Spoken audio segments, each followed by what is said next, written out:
hi everyone. My name is Ryan Phillips. I work at SAP in our innovation group coming up with new companies, and I also have the extreme pleasure of hosting our monthly speaker series here at the HanaHaus. So as you all know or have found out today, the HanaHaus is an incredible space. It's a co-working space. It's a space that you all can come. It's an event space. If you're inspired by this, bring your friends, family, come here, rent out the space. But the real reason we're all here tonight, sadly, is not the HanaHaus.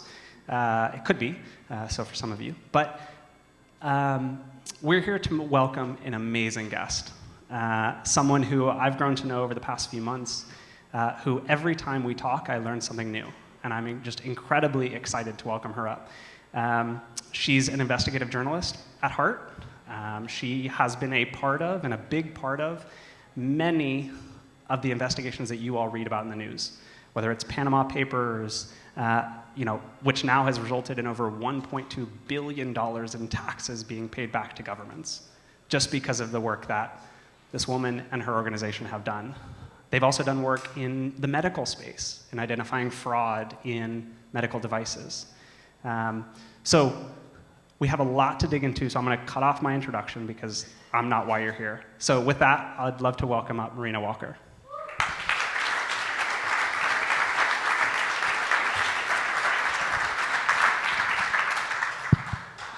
Hey. Welcome. Hello, welcome. Thank you so much. I'm impressed that so many of you are interested in journalism. Yeah, well, there's a lot to dig into. So I have to ask, to start off, the super naive question. When you got the 11.5 million documents for the Panama Papers, I assume you met someone in the back of a parking garage. Under the hood, they had a truck and a U-Haul, and they brought you all of these documents, right? But that was Watergate. Oh. But lots has transpired since the days when Bob Woodward met and Bernstein met with their source in the parking garage. And we still meet with sources in parking garages and other odd places. But the reality is that the field has changed a lot.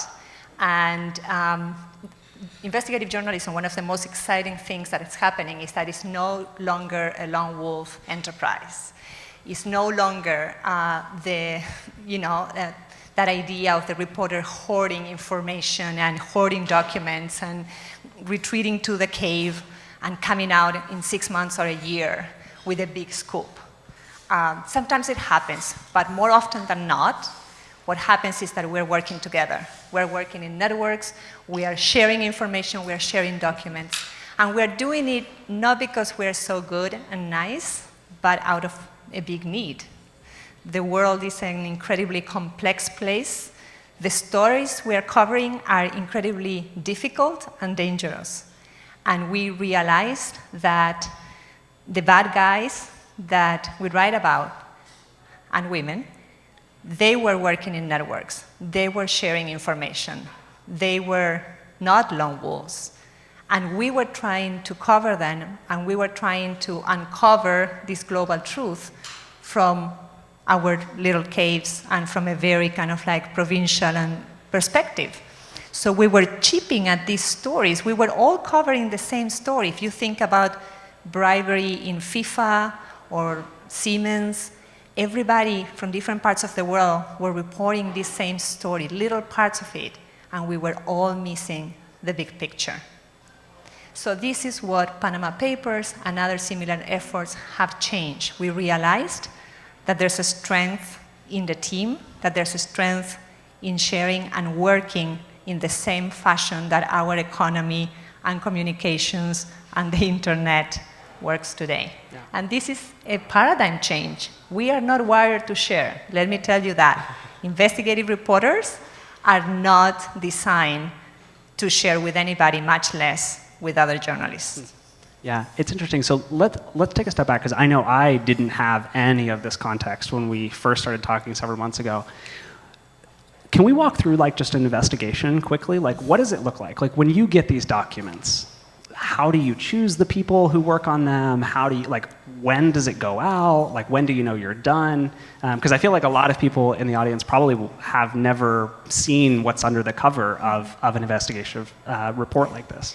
So let me walk you through specifically the Panama Papers if people are interested, and also tying back to your first question. We had been doing, when the Panama Papers arrived, we had been doing some of these investigations into inequality and tax evasion and the role of banks and the big four accounting firms in helping elites avoid taxes. And some of them were like super tiring and big, and my boss, I remember, told me, why don't we just do a little bit of a more traditional investigative reporting for a little while. The leaks are super tiring, the team is exhausted, and we don't have enough money. So as soon as he said that, the next day he comes to the office and he says, I got a call from Süddeutsche Zeitung, which is a German newspaper, and they had received a big cache of 11.5 million records. So my boss tells me, remember what we talked about yesterday about being a little bit more traditional? Maybe scratch that, we have some work to do. And it turns out that the information had started to arrive to this German newspaper. The sources were anonymous, they remain anonymous to this date, and we have honored that. The source called himself John Doe, but it could be Jane Doe, it can be 3 people, we don't know, and we respect that because we all have seen what happens when sources who leak this important information in the public interest go public. Their lives are destroyed, their families are destroyed, and and they become the story. We wanted the story to be the story, and we wanted the sources to be protected. So Süddeutsche Zeitung, why does Süddeutsche Zeitung come to an organization like ICIJ? So my organization is called International Consortium of Investigative Journalists, and we are a non-profit investigative reporting organization.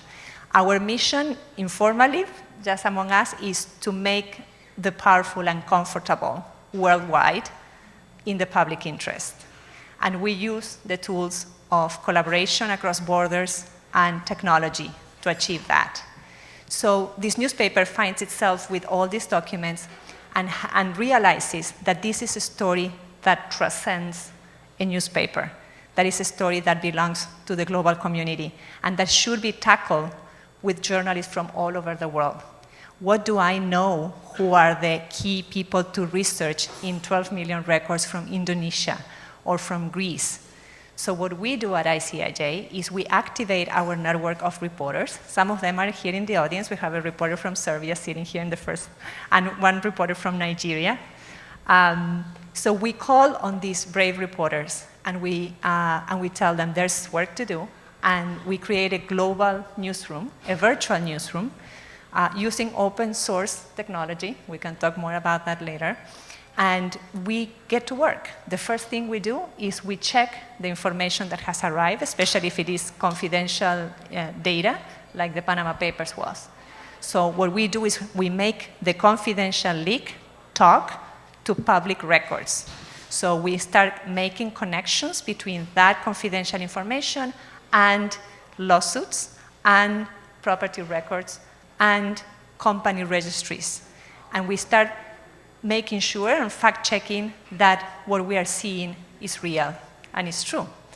Once we have done that for a few months, in this case it was like 2 or 3 months, a very small group of people working together, we start calling on our colleagues from around the world and recruiting them to become this kind of a specialized crowdsourcing SWAT team that for several months would work in complete secrecy to report these stories of public interest. Many times these reporters, all in their media organization, they work for all kinds of media organizations, some of them for the BBC, for the New York Times, but also for like gutsy small digital outlets in Tunisia and in Chile, and yes, in China and in Russia. Often, they are the only ones and one editor in the organizations who know what they are working on. So that's the level of confidentiality. We have communication spaces that are encrypted where we share our findings as we go along, because the idea is to break the model of the lone wolf. So the idea is that we all do the research together. So we have 300, in the case of Panama Papers, 376 human brains working together, and immediately as findings were occurring, the reporters were sharing them on this global digital newsroom, and the fact-checking and the reporting would start. Wow. And then there's more that we can talk about at the rest of the process. So I have to ask the super naive question.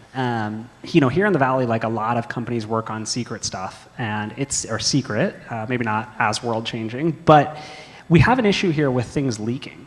So I have to ask, I mean, these are some of the most sensitive documents, some of the most sensitive themes and insights and events that are going to happen. How do you ensure that your organization and the reporters keep it quiet and that it doesn't get leaked? I think that our reporters, first of all, they already have been trained for several years and in several investigations. They feel like they are part of a community. And they know what is beautiful is that they feel it's one of the few instances. We are sometimes egotistical investigative reporters. Because our work sometimes gets noticed and there tends to be a lot of ego. But when you are working in a project like this, or when you are working on the Snowden investigation, you realize that you are working for something bigger than yourself and your newsroom politics, and sometimes even your country. And so I think that special feeling was very strong, and we had a ton of management. I would just tell them very clearly, if you talk about this, even with your wife, first of all, or your husband, first of all, get a life and talk with your partner about something else, not who else did you found in the Panama Papers. That's not a topic for your date night. Second of all, this is work, and this is sensitive, and if it gets out, that's it. We all go home, and we lose the opportunity to show to these whistleblowers that are trusting journalists that's exactly what they need to do. That when they have this information, they need to come to journalists, and not just to one journalist or one media organization, elite media organization. They need to come to organizations that are going to distribute it as widely as possible among investigative journalists in different countries that are going to be able to dig out the stories of public interest. And this was a big test, because never in the history of journalism so much financial information had been leaked to journalists before.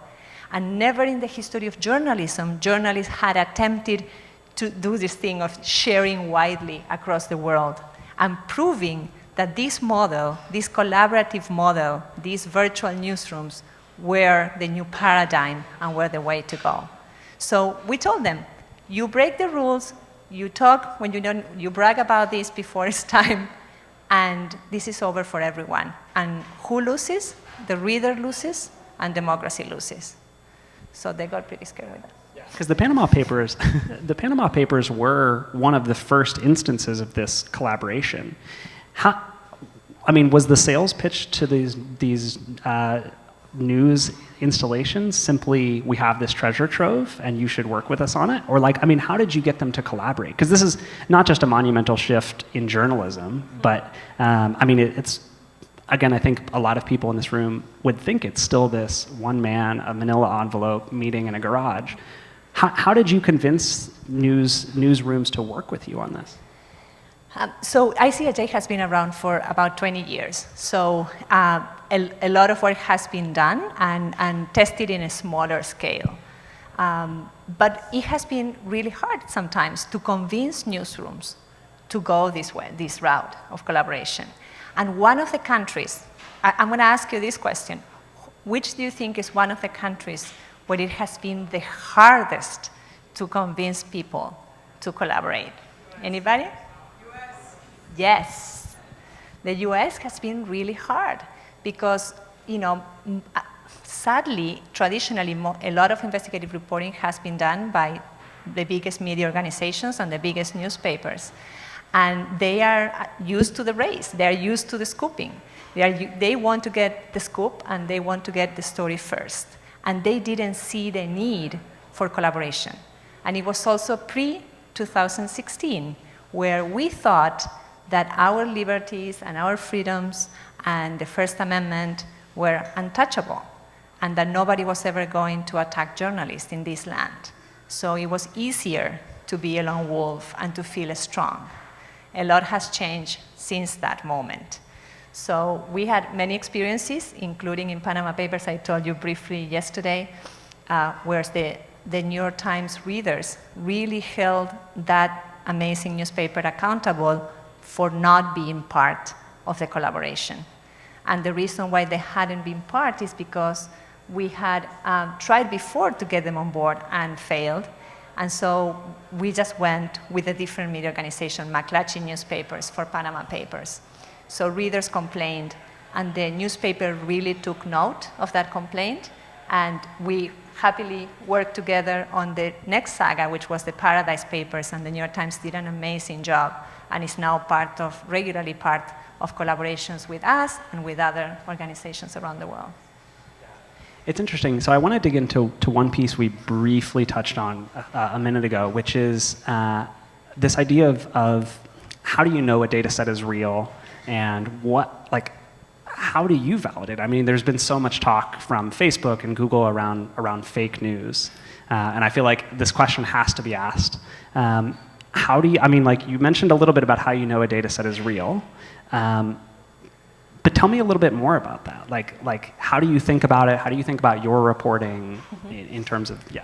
So I believe that precisely collaboration is a great deterrent for fake news and for potential situations like that, because we're not trusting one reporter to make the judgment, or even one media organization which may have a political agenda or some other agenda. We're bringing together dozens of media organizations, and we very intentionally bring media organizations with various backgrounds and experiences and from different parts of the world. So it's impossible, first of all, to censor a story, to decide, oh, we're not going to publish that one, because we have so many of us that are holding each other accountable. But also, we are all fact-checking each other, and we are all using the resources of the network to fact-check the information, as I said before, against the public record. That is we just do the normal work that investigative reporters do. So when you get a leak, it's not that you get the leak and then you go to your computer and write a story and publish it. You get a leak, and first of all, is intensive. What we did is intensive indexing of the data, parsing of the data, OCRing of the data. This data is sometimes it's audio files, sometimes it's pictures, sometimes it's recorded conversations between lawyers and clients on the phone. It's all this mess. It's really a mess. So we use all the open source tools at our disposal. We partner with startups and with others who want to help us and that we trust. And we have some good stories we can share about that later. And then the reporters start doing the work that they are supposed to do, which is asking questions, reading documents, and what I say, applying pressure on the information. And then ultimately, once the reporting has been completed, going to those subjects and to those companies that are named in the stories and asking fully for their version and their reaction to the story. So we also have fact checkers at our organization, which are independent journalists who are not involved at all in the research and reporting process. They come in the last 3 or 4 months, and they check every single fact in every story. We have to footnote every single fact, and they check and they question every single fact. And let me tell you, we're very thorough. They always find errors, always. So when I go to bed, I said, please, Rick, our fact checker, be with us for decades. Never leave us. He is so important, and the people who work with him. And I think the interesting part, too, there is you cannot make a mistake. I mean, there is millions, there are lives, there are jobs of prime ministers at stake. And I think it's fascinating to hear that in comparison to Silicon Valley, right? which is this fail fast, fail early, fail often. I still roll my eyes. I know it's really important, and I'm really trying to embrace the fail fast, and that's why I've been spending a year here at Stanford, and I'm all for that at Stanford.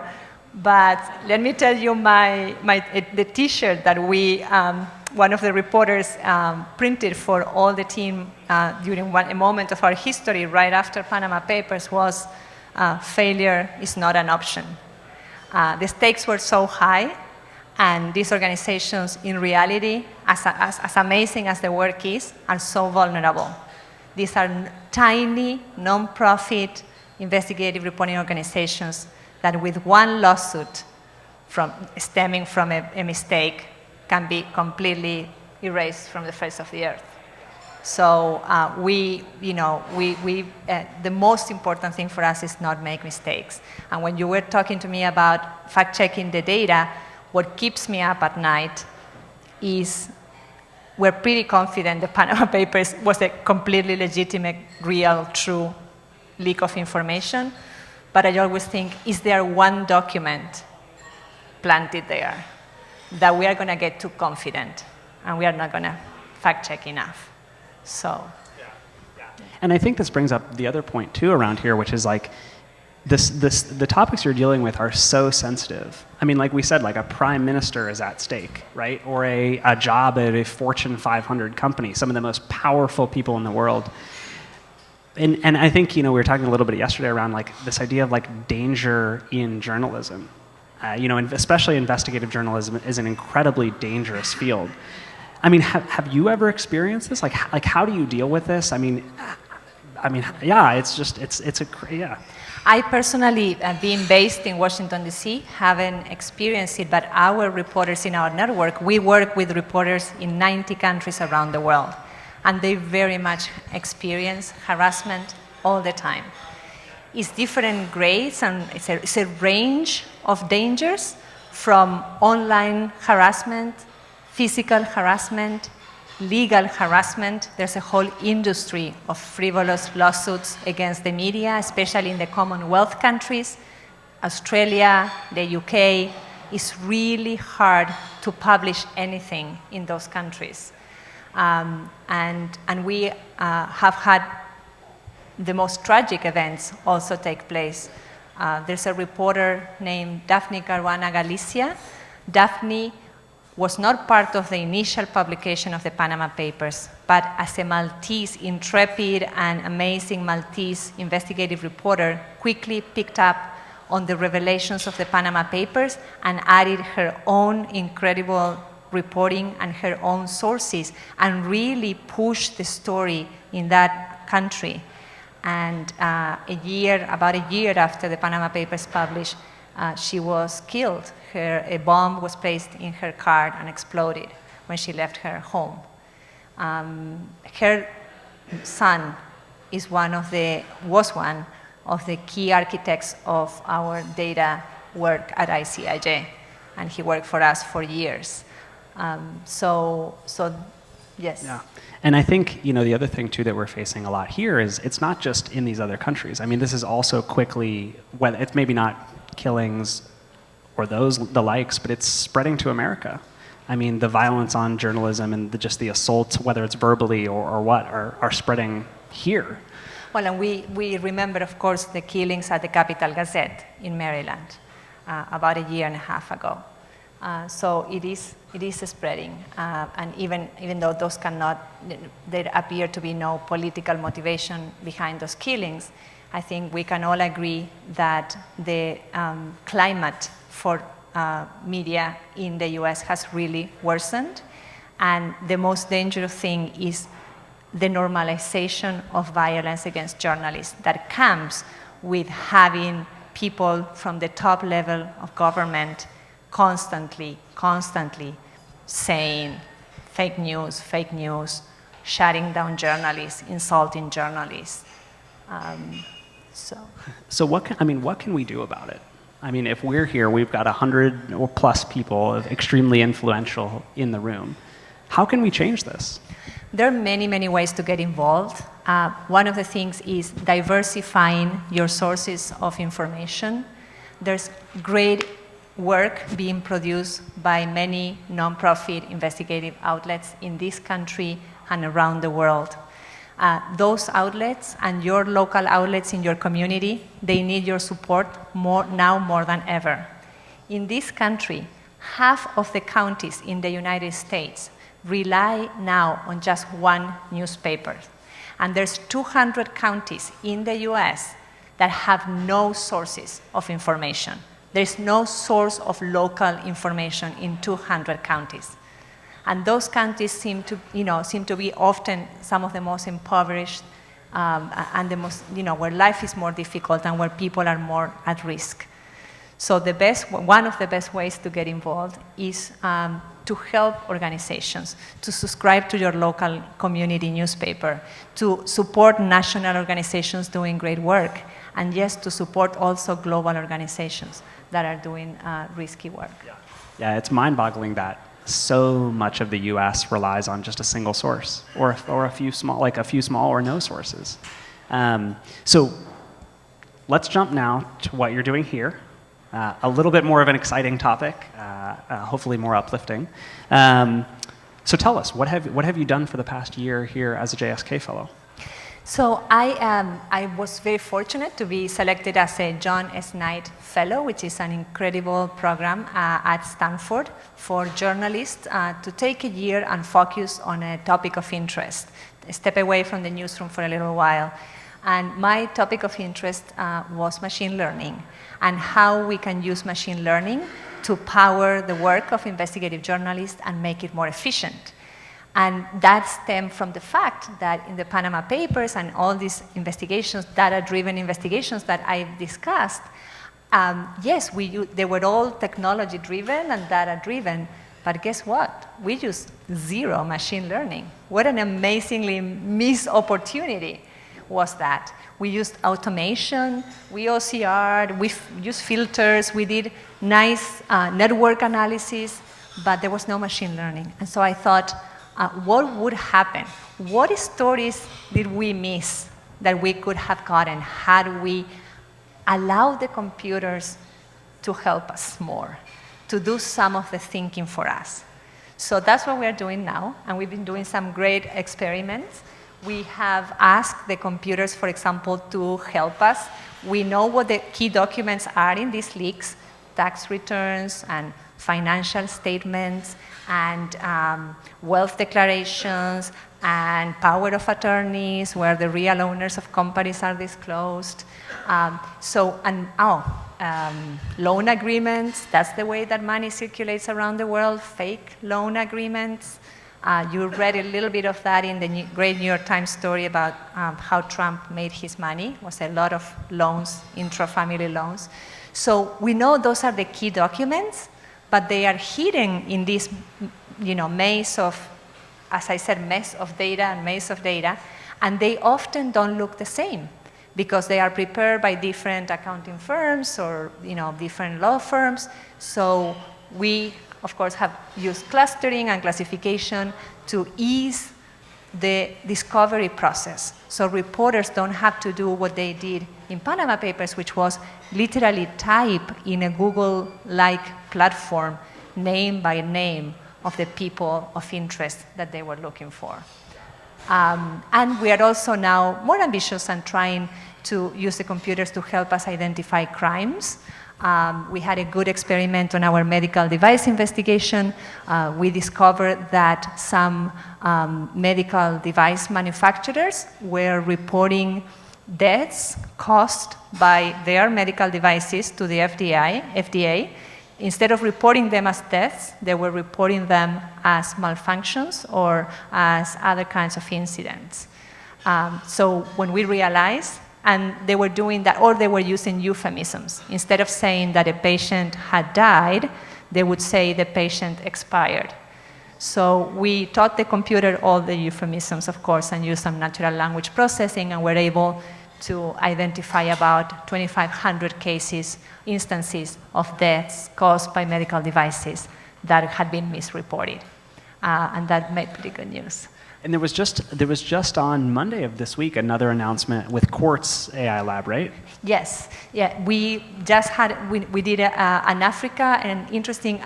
We got what is called the Mauritius League, and Mauritius is a country, it's an island in the Indian Ocean, and it's also a tax haven, another tax haven.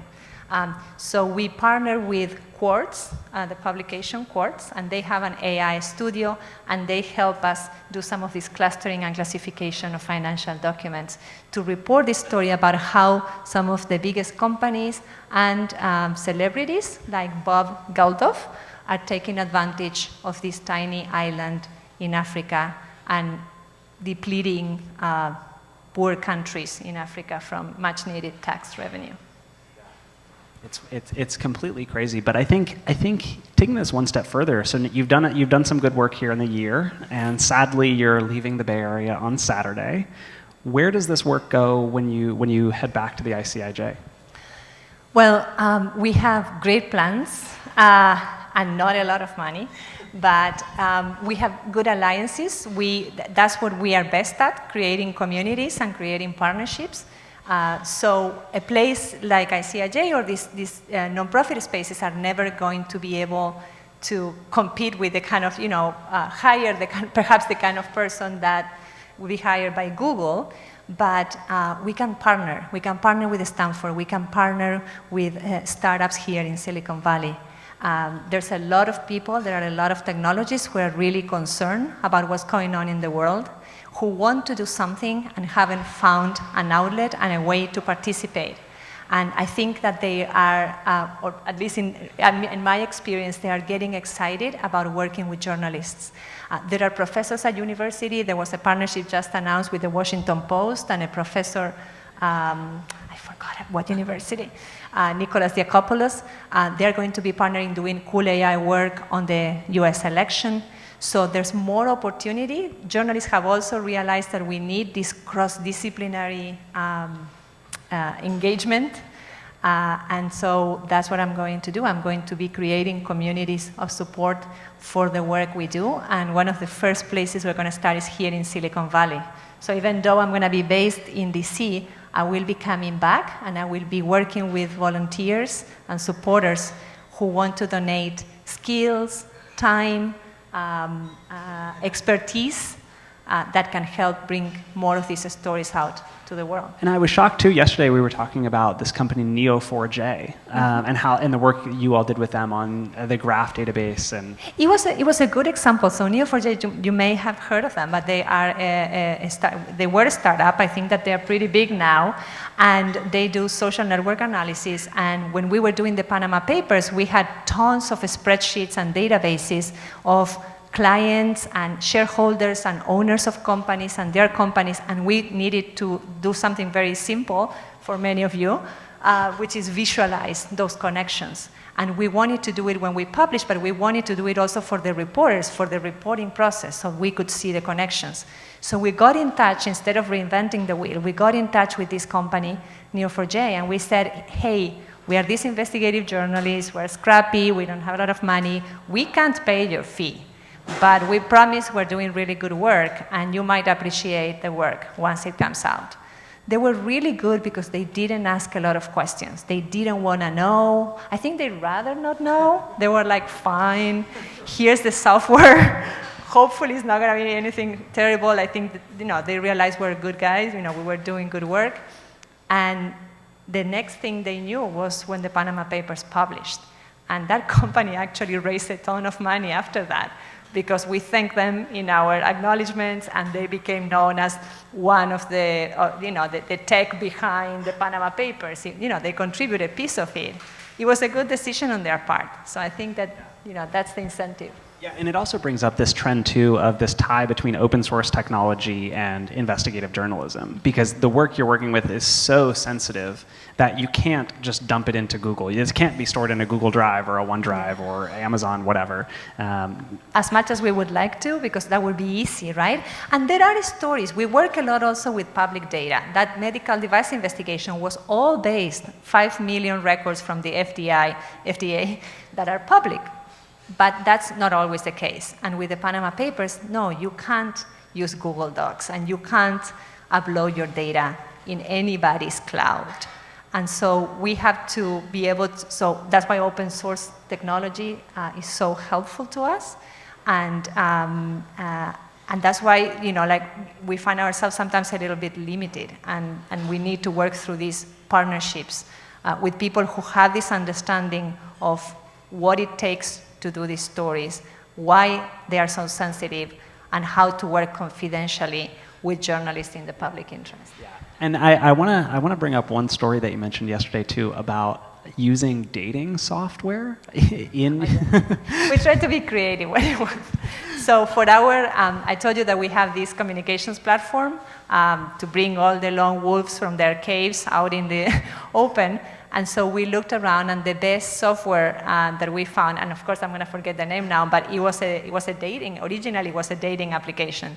And so we just removed the part that asked the participants their preference for men or women or both. And then we used it. And that basically has been our virtual newsroom for years, since the Panama Papers. We just retired it and replaced it with something else. Yeah, it's wild. You never know where stuff is going to end up long term. So I'm going to ask you a few more questions, but I just want to turn to the audience and make sure in about 5 to 10 minutes, we're going to turn it over to you all to ask questions. So keep in the back of your head, what do you want to ask? What do you want to know? So the last thing I want to talk about is something we've poked at a few times here, which is this idea of sustainability in journalism.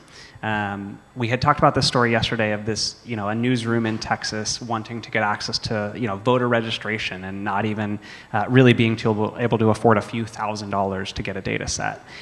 Why hasn't, VC world in San Francisco, why hasn't it taken over yet? Why hasn't there been more funding? What needs to happen? I mean, there's so many questions. And that's $1 million question. There was an interesting anecdote. So I was invited to a series of meetings about a year ago, and it was people from Silicon Valley, good technologists, and they wanted to create this super tool for investigative reporters. I'm telling you the story so we don't repeat mistakes. And they said, it's not possible that the CIA has these capabilities and we are contributing to that, and you journalists do not have access and do not have this capacity. So we want to build this tool, this super tool for you, and it's going to be priced at $25 million, and it's going to be great, and it's going to solve all the world's problems. And we were a little skeptical from the beginning, but I'm always eager to hear ideas and to be part of new things. And sure enough, when they went out to the VC community and started fundraising, it was not going to work. And what has happened now is that instead of building the super tool for journalists or for investigative journalists, they're building the super tool, I understand, for lawyers, because that is what the VCs wanted to fund, because law firms have money and can pay for that tool. So what I say is those are the lawyers that are going to bring the libel suits on us. And they're going to be able, now they can get all the documents from us and actually make sense of our information using that super tool. So that's great. And the idea was to create a nonprofit to still help journalists. I don't know what's going to happen, but I believe that what we need to do in terms of technology is to think what needs that technology really needs to serve, and how can we, again, use what is available and be smart about it to get the work done. The most important thing is the journalism. It's not we are not software producers, and we also can't sit around and wait for a super tool for 4 years. Also, who's going to maintain the super tool? There are so many things. So what we've done is we have resorted to try to, first of all, have in-house capacity. So in our team, we're about 40, maybe 12 of the 40 are programmers, developers, technologists. So we have our own in-house team, and they are constantly working with people across the world, trying to find the tools that can help journalists solve problems, each problem. Yeah, well, and it's I mean, building on that point too, we were talking about earlier, I don't know if there's a VC firm in the Valley that focuses on journalism tech, or, even though it's one of the most talked about things across the valley right now with Facebook and Google and fake news. There is also a lot of conflicts of interest, right? Because we are going to be writing about and investigating who the most powerful people and companies in the world. So, you know, it's hard. It's hard when you put it, there is no much financial value coming out from, in a strict point of view, coming out of journalism. What you get out of this kind of journalism is you change the world. So if you are a VC that wants to change laws, that wants to bring down corrupt governments, then yes, investigative journalism is the place to go. And thank God there are some people like the Media Network and Craig Newmark is another philanthropist who's investing a lot of money in journalism. And so, but there are too few. There are too few for the work we have to do. And there are too few for the number of media organizations that are out there around the world, literally risking the lives of their reporters with really small budgets. When we did Panama Papers, our entire budget for the year was $1.5 million. That's how much money ICIJ had at the time. It has tripled now, and it's still not enough, not nearly enough. Well, and a 1.5 million budget, that resulted in $1.2 billion of taxes being collected around the world. That is the conservative tally that we have come up with. There are only a few countries that disclose how much money they have collected thanks to the Panama Papers. And the reason why these countries can collect the taxes is because we made public in a database all the names of the companies and the people that were part of the Panama Papers. So there's a database online that didn't exist before, that now it exists, that has about 1 million offshore companies that were secretive before, that the IRS or like no tax authority knew of their existence, and now they are public and they can be pursued. So I think the figure is much bigger, but we are very, our fact checkers only allow us to say 1.2 billion, which is what the spreadsheet says that has been publicly announced, that has been recovered. And thinking about, like, from an investor point of view, that's an incredible return on investment. I mean, it's not investment that they're seeing, but to your point, changing the world.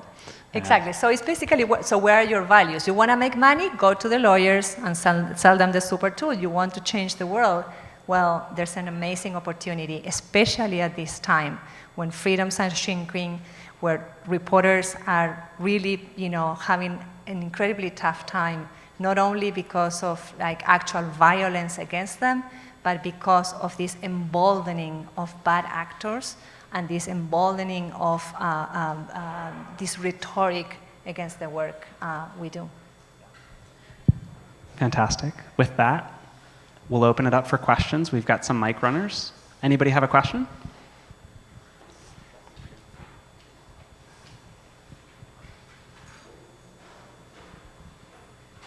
Hi, my name is Tarun. I run a startup called World Around Me. I deal with a lot of people around the world with what I do. But going to your point about the ROI and 1.5 million leading to more than $1 billion of benefits, did the top 3 countries in terms of the tax collected, do they help you with your work? Because you actually benefited those countries who got the maximum money out of you. I mean, get the VCs out of here because VCs didn't make anything. But those countries made money. Do they help you? So there's an interesting effort that we are observing. The ICIJ is not part of, but there's an interesting effort by the Luminate, which is part of the media group, and the governments, I think, of Canada and the UK, to start a fund for investigative journalism and to, trying to convince governments to basically pool their money and have some sort of body that would administer this money and distribute it to journalists doing good work. So maybe that's the closest I can think of. We are very conflicted when it comes to government money and soliciting or receiving government money because of the implications that it has. And it's the same with corporate money. So at ICIJ, we don't receive any corporate money per se. We don't accept any anonymous money. And with governments, I think in 20 years of existence, we have only received one grant, and it's from the Norwegian government to help us strengthen the training programs for our journalists. But that's it. Others have different opinions about this and are more open to receiving government money.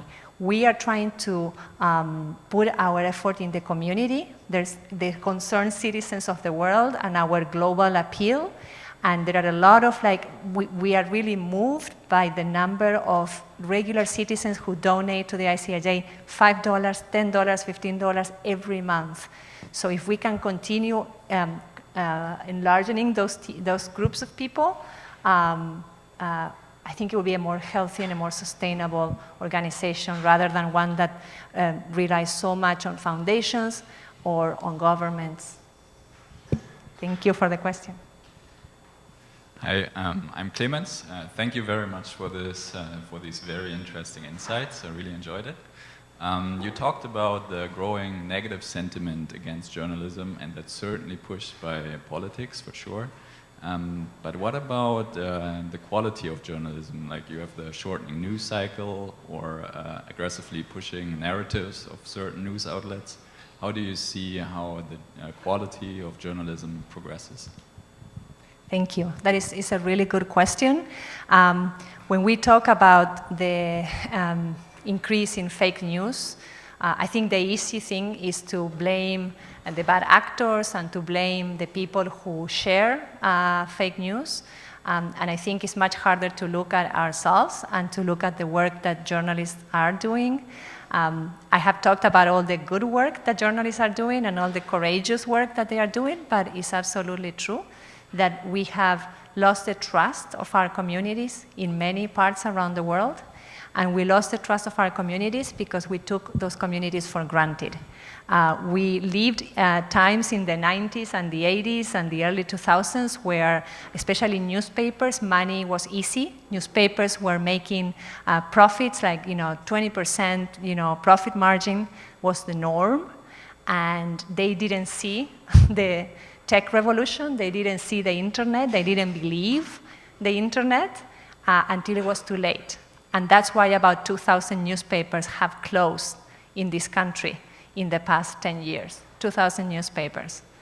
So absolutely, we have a debt with our communities, and we are in part, I believe, responsible for these communities shifting to less traditional sources of information, or even fake sources of information, so relying so much on Facebook and WhatsApp and other ways. So we are at a crucial moment to regain that trust. And we are really working very hard. And one of the ways that we're going to have to regain that trust is by being transparent about the work we do, by showing our readers how we do the work we do, explaining exactly how a document was obtained, a database was analyzed, sources were contacted, and being completely transparent and explicit about the work. My name is Peng. Thank you for sharing your work. I was wondering about something else, actually. Right, so I'm here. So when someone publishes a piece of investigative journalism, it is in the hope that something would change, that some good would happen, right? But that doesn't always happen. So I was wondering if there's a trick, or if it's structured in a way such that it will maximize the chance of whatever will happen, right? Because what if it doesn't happen? What if the prime minister, nothing happens? What if the millionaire or billionaire still carries on doing what he has been doing? So at ICIJ, before we pick a project, we ask ourselves 3 questions. One question is this an issue of global concern? Because that's our mission. Are the systems designed to protect people broken? That's the systemic nature of the work we want to do, and not some episodic little thing. And the third question we ask ourselves is, are we likely to get a result? So we are very intentional from the beginning, which has not been traditionally the way that investigative reporters think. We want the impact, but we felt like it was almost dirty to think about the impact because we were kind of stepping into the side of like advocacy. And we definitely are not advocates, and we don't want to cross that line ever. But in the new brave world that we live today, we have to realize that the work we do is so, again, dangerous, complex, and expensive, that we better pick the right stories, and we better pick stories that are actually going to change something. And that's why we put the pressure on ourselves to pick well. You can't predict 100%, of course, that something is going to change. And there are countries around the world in which it's incredibly difficult to bring about any change. In this country, the whole tax thing has been one of the worst countries to change anything, because it appears that anything that has to do with taxation and the inequalities that arise from tax avoidance and tax evasions are a non-story, and actually something that you are cool if you do it and you can get away with it.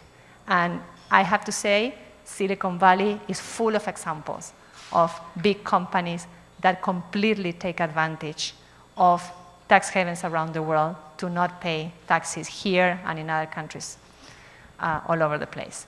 So yes, sometimes we see change virally and immediately, like resignations of the Prime Minister of Iceland 3 days after Panama Papers, or Prime Minister of Pakistan, a year. So that took a year, and that took a lot of people going out in the street and protesting and demanding until finally Sharif went home, right? Or went to jail. There is other kinds of impacts that we value even more, and is the change in systems, the change in laws. And there have been happily many good examples of that kind of change as well. But that is harder, right? And for every loophole that closes, another one opens, unfortunately. Hi, thank you so much for speaking with us today. I'd like to hear just a little bit of maybe some suggestions on how to find the right amount of detail in describing your stories. You touched a little bit earlier on explaining those research methods, especially with the shortening of attention spans, the denser news cycles. How do you decide what's the right amount of detail to include? It's hard because of the news cycle.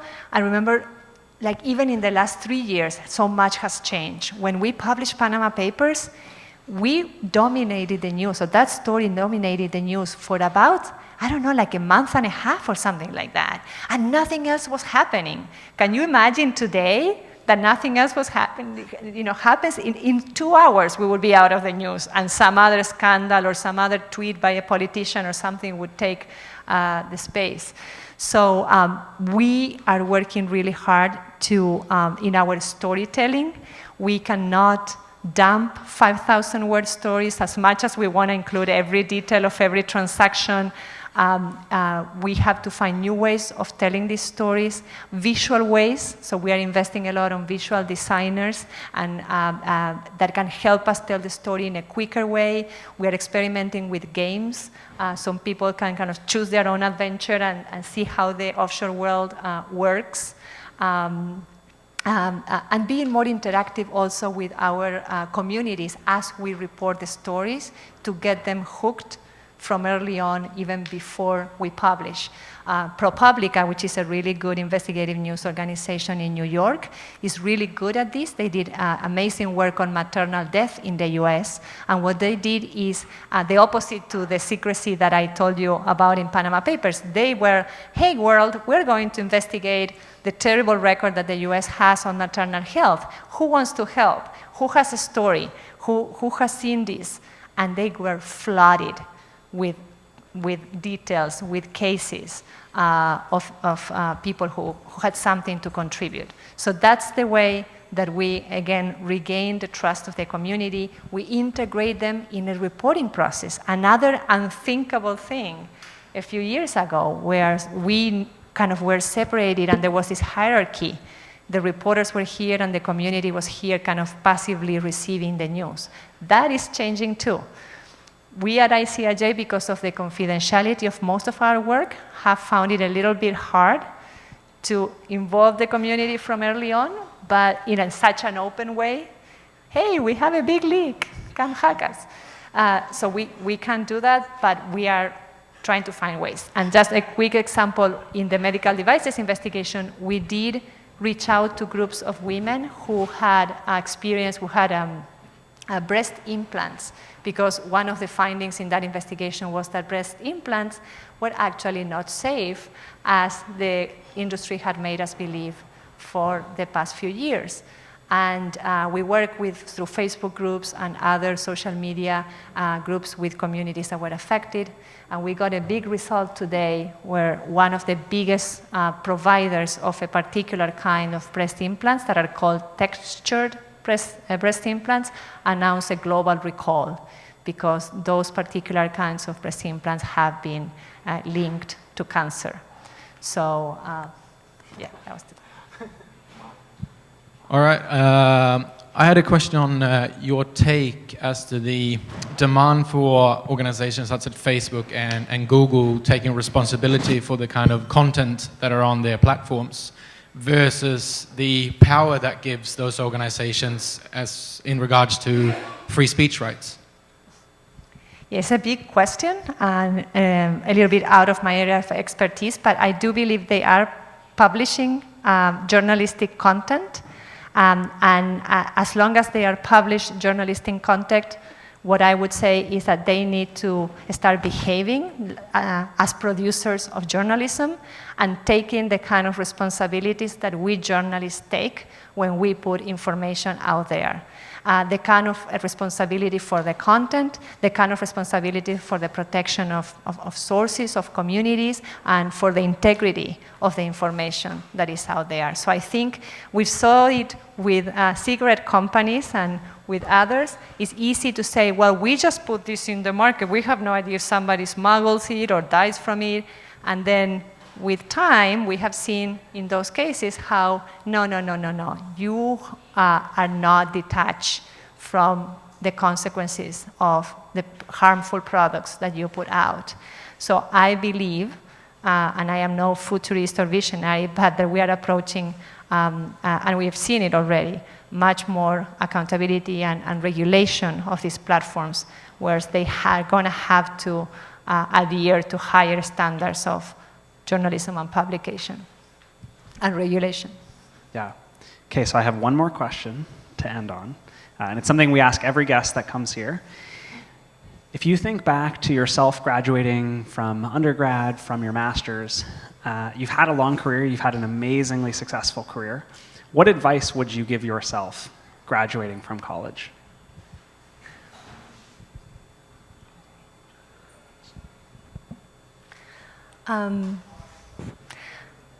I think, I don't know, I think that the advice I would give myself is, and I know it may sound a little bit cheesy, but you know, I come from a small province in Argentina. When I came to this country, I barely spoke English. I still make lots of mistakes, as you see. But it's about like dreaming big and having that confidence that you can make it and that you have it in you, that if you work super hard, it can happen to you. And the other thing is to lean on others, to work in teams and to create community. Because it's that community, and that's what we have done in this organization. You might not be able to individually change the world, but it's the individual effort, it's the collective individual efforts of that team that can really bring about big change. Fantastic. Thank you very much.